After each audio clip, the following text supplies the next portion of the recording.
Ever, అది చక్కటి అందాన్ని ఇస్తాయి నువ్వు వెళ్తున్న ఈ బాటలో. అది చాలా ఇంపార్టెంట్.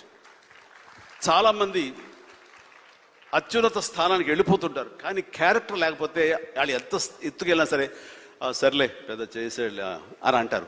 అది ఎంత లేదన్నా సరే ఆ క్యారెక్టర్ కూడా నీకు లేని అందాన్ని తీసుకొస్తుంది. నీ కష్టానికి మరింత అందం ద్విగుణీకృతం అవుతుంది, నీ ఫలితం కూడా అంత బాగా ఉంటుంది. కాబట్టి మైండ్ సెట్కి షిఫ్ట్ అనేది చాలా చాలా అవసరం. ఆ రకంగా శరాణి చేసినటువంటి ప్రయత్నం సఫలీకృతం అవుతుంది, చాలామంది రీచ్ అవుతుంది, చాలామంది లబ్ధిదారులు పొందుతారు. అండ్ చెప్పాలంటే మన నారా చంద్రబాబు నాయుడు గారు కూడా చిన్నతనం నుంచి కాలేజీ రోజు నుంచి నాయకత్వ లక్షణాలతోటి అక్కడ నాయకుడుగా కాలేజీలో ఉంటూ అక్కడి నుంచి తనకి ఇష్టమైన ఈ ఫీల్డ్లో రాణించాలి, నా రాష్ట్రానికి సేవలు చేయాలి, ఇక్కడ ఏమైనా సరే అవ్వాలి అనే అకుంఠిత దీక్షతో అయ్యారు.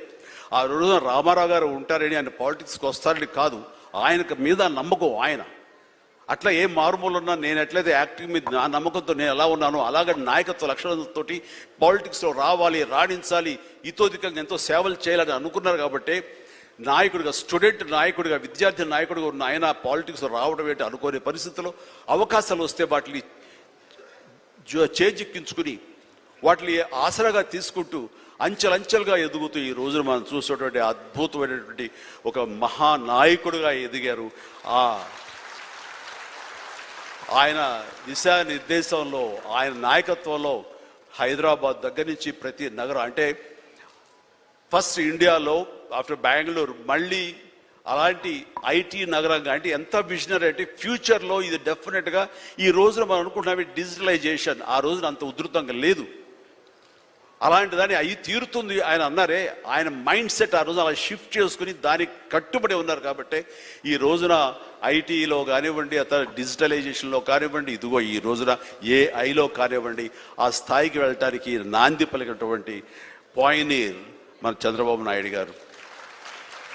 సో ఇలాంటి నాయకుల మైండ్ సెట్ షిఫ్ట్ అవ్వడం అన్నది ఎంతగా అభివృద్ధిలోకి ఎంత ఇదిగా ఉందో మనం తేటతెల్లంగా చూస్తున్నాం. కాబట్టి it's a wonderful subject, Sharni. I do appreciate. All the very best. Thank you so much, sir. One takeaway I can take from our conversation today is redefining obstacles as learning opportunities. I'm sure CBN sir and Chiranjeevi sir, meeddaru you'll agree with me that life lo manam enno challenges edurkuntam. Kam eppudaithe aa challenges nunchi manam positive learnings teeskuntamo, there is a scope for growth and there is a scope for learning more. So that enthusiasm, that ambition, so ఎప్పుడైతే ఆ takeaways నిజంగా pure from heart ఉంటాయో you can excel more in life. I think that's one takeaway that I have got from your conversation sir. Sir my next question is to you sir. So మనకు జనరల్గా పొద్దున్న లేచినప్పటి నుంచి night పడుకునే లోపల we have so many thoughts, positive and negative. కానీ one thought is enough to generate one task. So one thought నుంచి ఒక యాక్టివిటీ అన్నా టాస్క్ అన్నా ఉంటుంది. ఆ one activity are task if you follow it for 21 days it becomes a habit and that is called habit formation. So I want to know from you,